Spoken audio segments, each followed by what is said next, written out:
Okay, before we start, as a warning here, this is a snake feeding video, so if you feel uncomfortable with that, please click away. Thank you. This is my first feeding with this new pet of mine, the western hognose snake that I just got yesterday. As you can see, it's trying to swallow. The thing about them, what I read online and when I did some research on them is that they do not use venom to kill the prey. Neither do they use constriction like a python. So what they do is they just simply grab the prey with their mouth and just swallow it whole like that while the prey is struggling. So it's kind of interesting, and I wanted to see this. So, and yeah, I noticed this is going to be a very long video. It's about 7 minutes over. I've tried to crop some of it off because it was getting too long. But that's how they feed, I guess, because they do not constrict the prey, they do not kill the prey, so it takes them some time. And even that, they just simply grab the prey from any side. They don't aim for the head like ball pythons and other snakes, you see. So when they feed it from the head, right, the head is a smaller part, the nose part, let's say if it's a mouse, so from there it's easier to go in. But this fella earlier on, he grabbed from the neck part, so he's having some trouble. Anyway, she's so tiny. Yeah, she's so tiny that I see that she's trying very hard to put it into her body. But that's the smallest what you call that, the pinky that I could find. Is a mice pinky, a mice baby.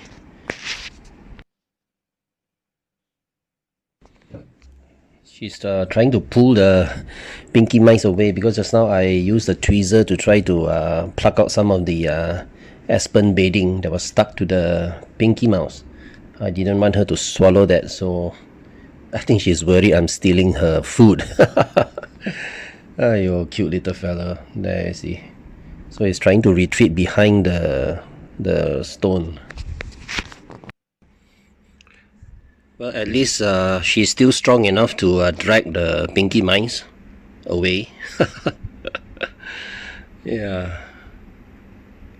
There you see, she's trying to pull it away to a safer place.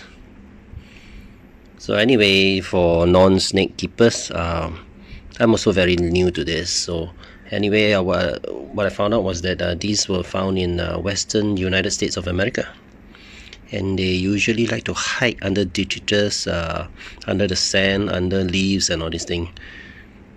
But the funny thing about this one, she's very curious. Even when I put her back into the container, she doesn't want to dig into the aspen bedding to hide. She would be just sleeping on top or just crawling around, observing, climbing up to the cover, trying to find a hole to come out and play. So the thing about the cute little face that they have is the snout in front of them. The snout is actually curved upwards that way to help them to actually dig into the soil or detritus, or sand in a while, so that they can hide. Other interesting facts about this snake is that because they are quite small, the males are about 2 feet long, females about 3 feet. So in a while, and they do not have venom and all these things. So in a while, when let's say they are threatened, they will actually just below the head, the neck, they will actually puff it up to make it broad like a cobra, and they'll actually stand up like a cobra and act like a cobra. And they may also strike, but when they strike, they don't open their mouth, and when they hit your hand, it's just the snout hitting your hand. And let's say if they feel even more threatened than that, they will also hiss, and after that they will actually turn over, belly facing up, open their mouth wide with their tongue hanging down, act as if they are dead. So that you will go away thinking that they are already dead. In captivity, they can live up to about 18 years, 15 to 18 years. This little fellow here is about a few months old. The seller told me is about 3 months, 2-3 months old, which I believe so, because it's so tiny. It's just a hatchling. So yes, I'll have about 15 years to go with this fella. Met the seller yesterday night to pick her up. I told the seller I'm interested to buy. The price is right. It's a female. I'm looking for a female because females are bigger. I want a bigger snake. But I say I have to see the snake. For me, to get a pet, I need to handle the snake. I need to feel a connection with the snake. So that's what I did. But when I first opened up the container and saw this little fella, it captured my heart already. Not only how cute and adorable she is, she's so curious. Just came to me, came to my hand, and when I grabbed her, she didn't hiss, she didn't try to act like a cobra, or she didn't play dead. So that is good lah. That's good lah. If you got a pet like that, that's good. If not, if the pet is always afraid and hiding, you can't really play with it. Or if the pet is very fierce, keep wanting to bite you or sting you or whatever, then you won't have so much fun with the pet, right? Okay, back to this girl. She's almost done with the food.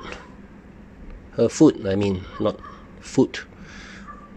It's almost all inside. Just a little bit more. Yum, yum, yum, yum, yum, yum, yum.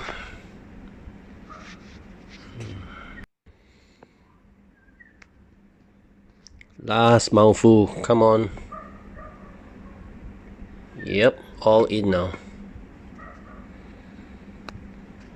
I'll be cutting the video now because anyway, she after eating she went into the hike. That was the first time I see her going to the hike. Before that, the whole night and today she was just outside, either sleeping outside or just crawling around. So but I think she just ate, so that's why she wanted to go into the hike to sleep and feel safer that way, because stomach is all bloated now with food.